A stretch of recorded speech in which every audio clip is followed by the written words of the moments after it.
Ang mabuting balita ng Panginoon ayon kay San Mateo. Pumasok si Jesus sa templo habang siya nagtuturo doon, lumapit sa kanya ang mga punong pari at ang mga pinuno ng bayan. At siya tinanong, "Ano ang karapatan mong gumawa ng mga bagay na ito? Sino ang nagbigay sa iyo ng karapatang gumawa nito?" Sumagot si Jesus, "Tatanungin ko rin kayo. Kapag sinagot ninyo ang tanong ko, saka ko sasabihin sa inyo kung ano ang karapatan kong gumawa ng mga bagay na ito. Kanino nagmula ang karapatan ni Juan upang magbautismo? Sa Diyos ba o sa tao?" Kaya't sila'y nag-usap-usap. Kung sasabihin nating mula sa Diyos, sasabihin naman niya sa atin, bakit hindi ninyo siya pinaniwalaan? Ngunit kung sasabihin nating mula sa tao, baka kung ano ang gawin sa atin ng mga taong bayan, sapagkat kinikilala ng lahat na si Juan ay isang propeta.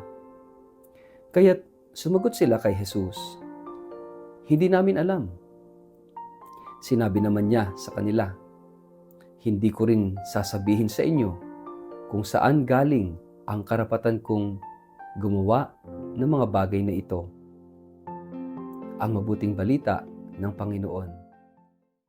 Word of the day, hear what God has to say.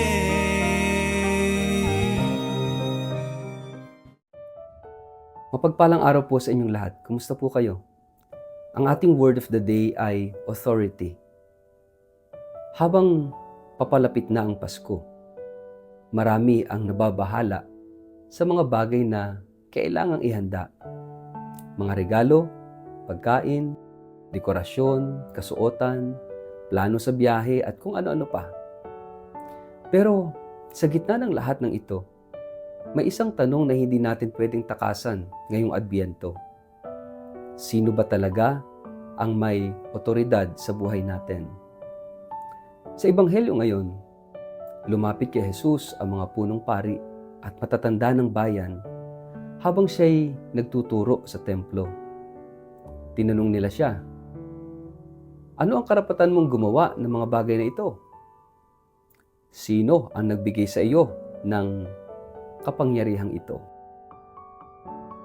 Mga kapatid, isang tila simpleng tanong, ngunit sa ilalim nito ay may mas malalim na panunuligsa.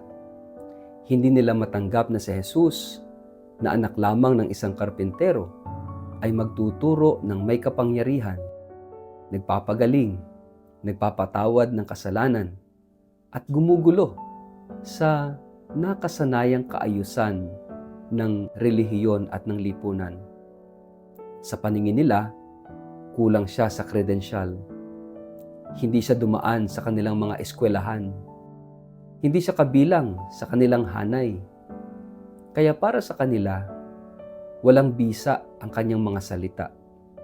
Kahit pa punong-puno ito ng buhay, ng liwanag at pag-asa. Pero sa halip na direktang sagutin ang tanong, sinagot ni Jesus ng isa ring tanong, "Saan galing ang binyag ni Juan? Sa Diyos ba o sa tao?" Alam natin ang nangyari. Hindi nila sinagot. Natakot silang sumagot ng tapat. Dahil kung aaminin nilang ito'y mula sa Diyos, mapapahiya sila. At kung sasabihin nilang ito'y mula lamang sa tao, baka batuhin sila ng mga tao. Kaya sinabi na lamang nila na hindi namin alam. At sa puntong ito, makikita natin ang isang mahalagang paanyaya ng panahon ng Adbyento. Harapin ang otoridad ng Diyos sa ating buhay. Hindi sapat ang alam lang natin ang mga turo niya. Hindi sapat na dumalo tayo sa mga misa, magsindi ng kandila, magrosaryo, o magkumpleto ng simbang gabi. Ang tanong ay, tinatanggap ba natin ang kanyang authority sa ating puso? Ibig sabihin, siya ba ang sinusunod natin sa ating mga desisyon? Sa ating mga relasyon? sa ating pinansyal na gawain, sa paraan ng ating pagkatao. Kadalasan, gusto natin ng Diyos na nagbibigay ng biyaya. Pero ayaw natin ng Diyos na humihingi ng pagsunod. Gusto natin ng Jesus na nagpapagaling, pero ayaw natin ng Jesus na nagsasabi ng magbago ka. Gusto natin ng Diyos na gumagabay, pero tayo pa rin ang gustong magdesisyon. Pero ang tunay na pananampalataya ay hindi pumuputol ng Diyos ayon sa gusto natin. Ito ay ang pagyuko sa kanyang kabuuan. Siya'y tagapagturo, tagapagligtas, at siya'y Panginoon. Ang problema ng mga pinuno sa Ebanghelyo ay hindi lang pagdududa, kundi ang takot mawalan ng kontrol. Sapagkat kung tatanggapin nilang si Jesus ay may tunay na otoridad, kailangan nilang sumunod. Kailangan nilang magbago. At yan ang pinakamahirap. Ang pagbitiw sa ating mga personal na trono at hayaan si Kristo ang maupo bilang hari ng ating puso. Mga kapatid, ngayong panahon ng Adbyento, baka ito ang panawagan sa atin.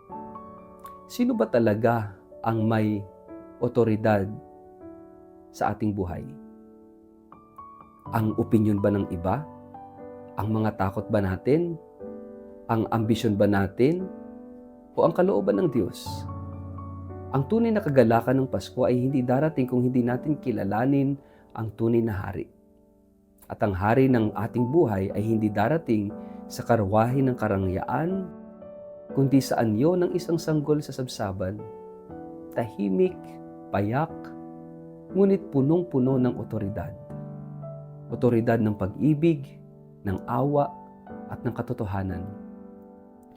Kung gusto nating maghanda para sa Pasko, magsimula tayo sa tanong, Panginoon, ikaw ba talaga ang namumuno sa aking buhay?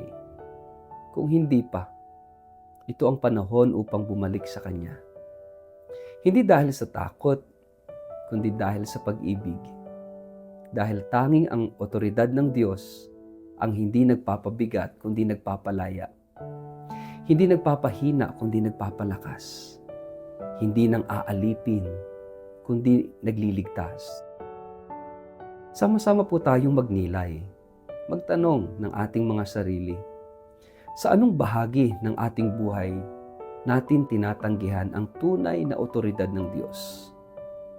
Handa ba tayong isuko ito sa Kanya, lalo na ngayong panahon ng Adbyento? Sa ngalan ng Ama at ng Anak at ng Espiritu Santo. Amen. Panginoon, Ikaw ang hari ng aming buhay. Ngunit maraming beses kaming naging bulag sa iyong katotohanan. Maraming beses naming piniling sumunod sa sarili naming kagustuhan.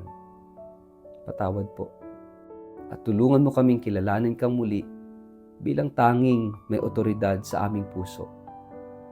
Linisin mo ang aming damdamin. Liwanagan mo ang aming isipan. At bigyan mo kami ng lakas upang talikuran ang sarili naming pagmamataas. Nais naming ikaw ang mamuno. Pinagkakatiwala namin sa iyo ang lahat-lahat. Amen. Pagpalain po kayo't ingatan makapangyarihang Diyos, Ama, Anak at Espiritu Santo. Amen.